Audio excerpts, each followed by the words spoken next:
telling him that he will literally unalive him and nothing will happen. And truly, nothing will happen. Imagine an officer of the law Saying that. saying that. Hi guys, welcome back again to the channel. Today we are going to be checking out a video from USA versus Europe, and this video is how American police compared to the police in Europe. Let's get right into this video. Actually, we are going to be comparing all of these policies with the police here in Africa. Yeah. We've all seen the headlines, the viral videos, the heated debates. American police, a force of good or a force of fear? As we delve deeper into the world of law enforcement, we'll uncover surprising differences between the US and Europe that might just change your perspective. Militarization, a unique American phenomenon. One of the most striking differences between American and European police forces is the level of militarization. In the US, many police departments, even in smaller towns, have access to military-grade equipment like armored vehicles, assault rifles, and drones, largely due to federal grants and a post-9/11 security mindset. This militarization has sparked concerns about excessive force and damaged relations between police and communities, particularly in marginalized areas. In contrast, European police forces generally adopt a more...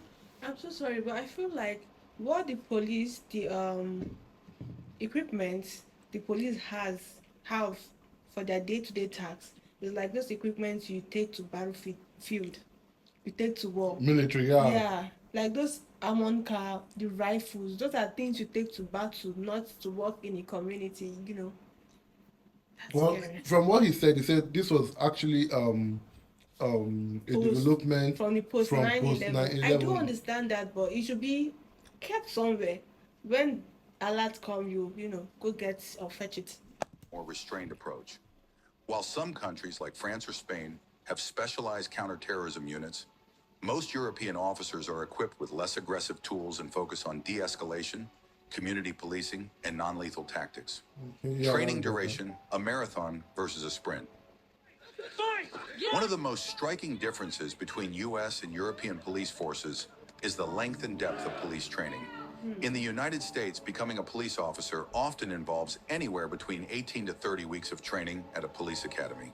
This training is largely focused on physical fitness, firearms proficiency, and basic law enforcement tactics. While it's intense, it pales in comparison to the training that officers in many European countries undergo. In Europe, police officers typically train for much longer periods, often between 2 and 3 years before they're fully ready to hit the streets. Wow. For example, in Germany, That is cool. police recruits undergo approximately 3 years of rigorous training, which includes everything from law to psychology and conflict de-escalation. That's an institute on its own. Yeah. From law to psychology. I think the psychology is one of the important parts after, you know. I think the hero method is more policing, because I think, like you said, the American pattern is militarization, Yeah. not policing. Because you can see here that they literally had to cover all the bases, from law to psychology to conflict escalation. Then, if all this has been done, then they escalate to their, their specialized police force. In this Europe, there's a difference between a police and a special force when it comes to Yeah. service. While in USA, a police is a special force when it comes to community services. Techniques. Similarly, in the UK, police officers typically complete a 2-year probationary period, which includes comprehensive classroom instruction, on-the-job training, and ongoing assessments. Wow. This longer, more intensive training in Europe ensures that officers are better equipped to handle the complex nature of law enforcement, especially when it comes to understanding legal frameworks, dealing with mental health issues, and managing high-stress situations without the immediate use of force. Police accountability, transparency, and oversight. Police accountability is a hot topic in both the US and Europe, but the systems for ensuring it are quite different. In the US, there are often calls for police reform and greater oversight, especially following controversial incidents of police misconduct. While there are mechanisms for accountability, such as body cameras, civilian oversight boards, In internal investigations, the process is often seen as opaque and lacking in consistent results. In Europe, however, many countries have more robust oversight systems in place, particularly when it comes to police conduct.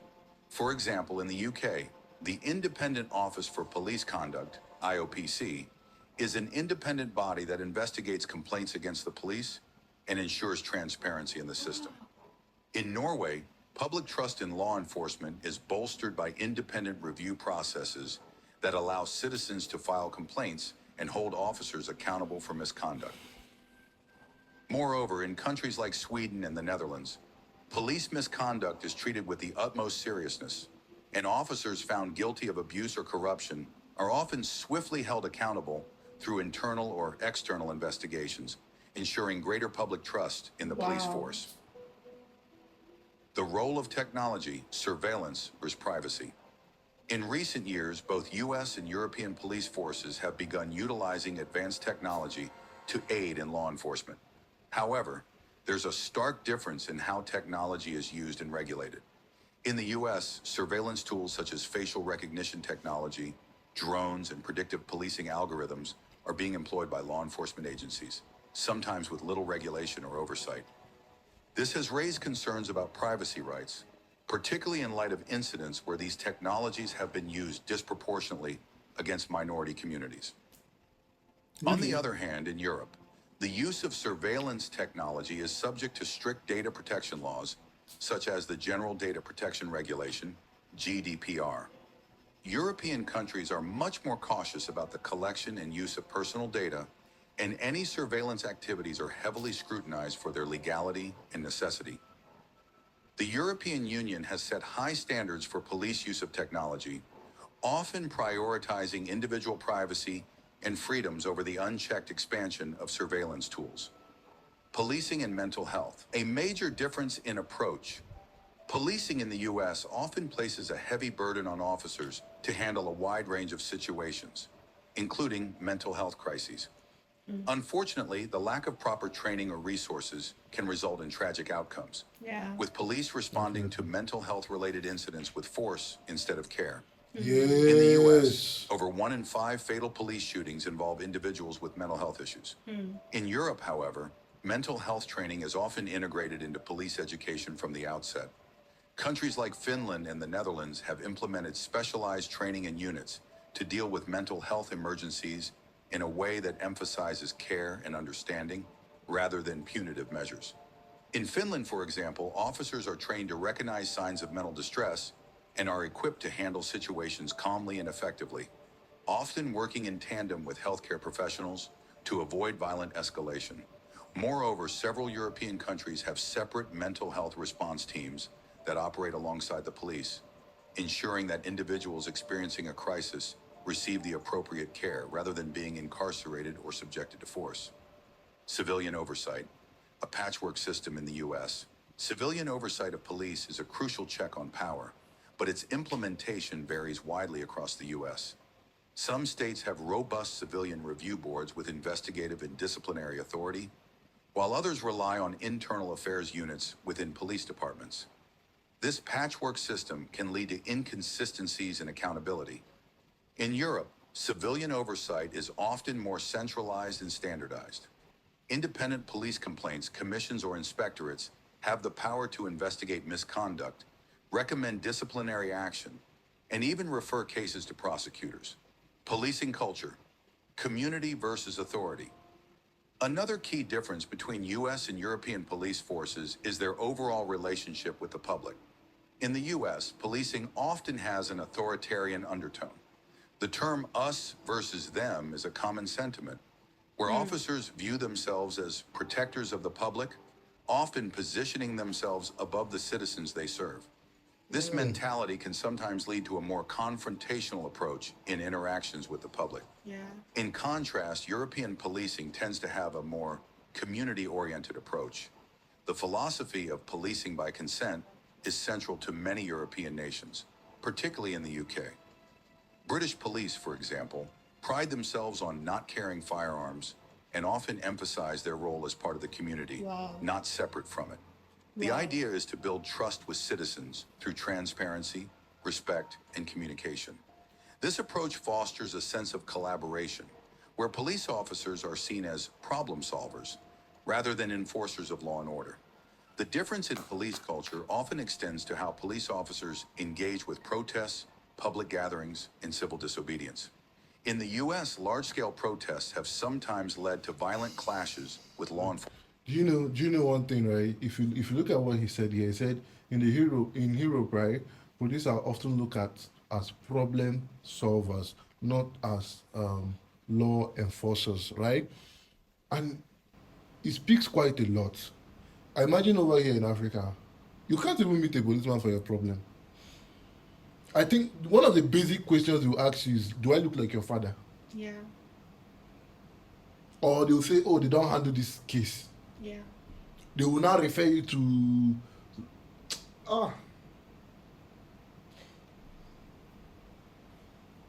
In all of these things he's mentioning, guys, I just feel like Africa left the chat. big time, We a left long the time chat. ago.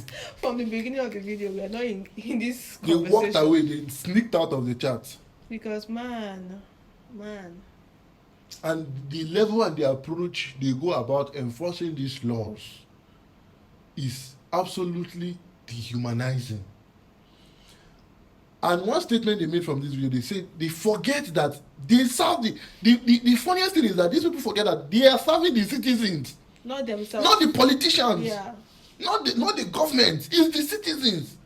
The main reason that police was ever actually founded was to protect life and property. Now police are the ones vandalizing your property. They are the ones. Africa, we need to wake up. We need to work hard.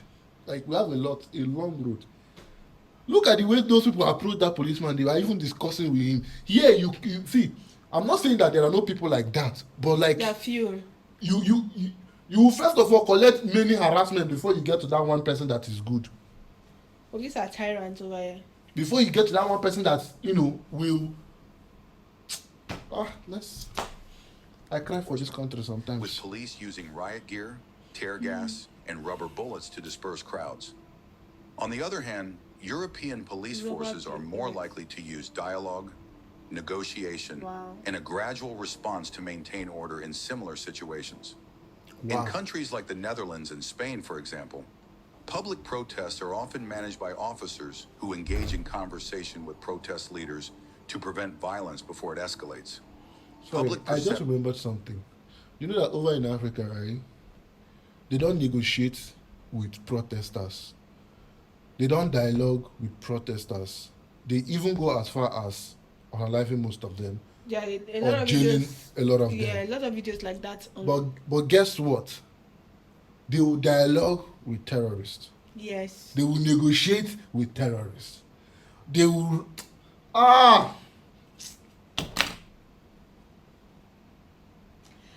don't know if this video is just making me sad of this whole continent I find myself for now. So it's crazy, man. And trust. Finally, the public perception of the police is shaped by the differences in their training, tactics, and oversight. In the US, trust in police is a complex and often contentious issue. Incidents of police violence, particularly against Black Americans, have eroded public confidence in law enforcement, especially in communities of color. Movements like Black Lives Matter have highlighted the need for police reform, What the hell? including changes to how officers are trained, how they interact with the public, and how accountability is handled. However, some communities in the U.S. still have a high level of trust in their local police, and efforts to improve police-community relations continue across the country. In Europe, public trust in police tends to be higher on average. While there are certainly instances of unrest or dissatisfaction with law enforcement, particularly in countries like France and Spain, where protests against police violence have occurred, Oh, wow. the overall perception of police is generally more positive. This is largely due to the emphasis on community engagement, lower levels of militarization, and more robust accountability mechanisms. However, European police are not without their own challenges, particularly when it comes to issues like immigration, police brutality, and I'm so sorry. You can help me with any link, linking the police brutality in France and in Spain. Because this is the first time I'm hearing police brutality Yeah, in a European nation. nation. Yeah. Wow. Protests. While both American and European police forces aim to maintain public safety, their approaches to policing, use of force, community engagement, and accountability differ significantly. American police forces tend to be more heavily armed, more focused on immediate law enforcement, and face greater challenges related to accountability. European police forces, on the other hand, often have longer training periods, emphasize community engagement and de-escalation, and generally have stronger oversight mechanisms. Understanding these differences is crucial not only for comparing policing strategies, but also for ongoing discussions about the future of law enforcement in both regions. Enjoyed the video? Give it a thumbs up, share with your friends, and don't forget to subscribe for more amazing content. Wow. What's up, guys? You guys, African left the chat entirely. This whole form of let me check something quickly. How many big stuff? I don't want to laugh. It's probably 2 days training. Like I have nothing to say because if I begin to say a lot of things that is on my mind, I might burst into tears. Because a lot of these things are heartbreaking. I say 24, 6 months. 24 to 26 weeks. But they don't act like they won't go through any kind of training. You guys. I highly doubt that this information is even accurate. I highly doubt. There's this statement that says police are your friend, but it's only in Europe you can actually see the Practicalization of that. in that word. Because over here and there's a whole lot of police brutality, police harassment, and the funny thing is there's no penalty for any of the officers that does that. Unlike in the Europe, when if an officer does something bad or go against the law, there's an internal investigations going on. But over here, it just feels like we are lawless. Only when it goes viral, and even in those cases, most is not all. Yeah. That gets justice. Yeah. And the crazy part is there was this video I was watching the other day, I think it was on TikTok or something, when one guy was saying that an officer was telling him that he would literally unalive him and nothing would happen. And truly, nothing will happen. Imagine an officer of the law saying that. Then who do we fear? Do we fear the robbers on the road, the thieves on the road, the kidnappers on the road, and also fear the police? As he said in the video, like when something, the police has their whole world revolving around citizens, but when it comes to terrorists, bandits, they all go mute. When it comes to the bad guys, they're all mute. But when it comes to normal unharmed civilians, they are very aggressive, really, really aggressive. Just let me know what you think about this in the comment section. Let me know your encounters in between the American, European, and any country you are at. And to say that in the Europe, especially UK, this police officer do not move with firearms. That's even weird. To show that truly we are. They are trying to let you know that we are humans like you. We are here to protect. We're here to serve you, and that is what police should stand for. To be honest, it is only when you've gone through what most people have gone through in the hands of police brutality, that is when you truly understand that honestly, sometimes change needs to happen. All right, guys. Bye.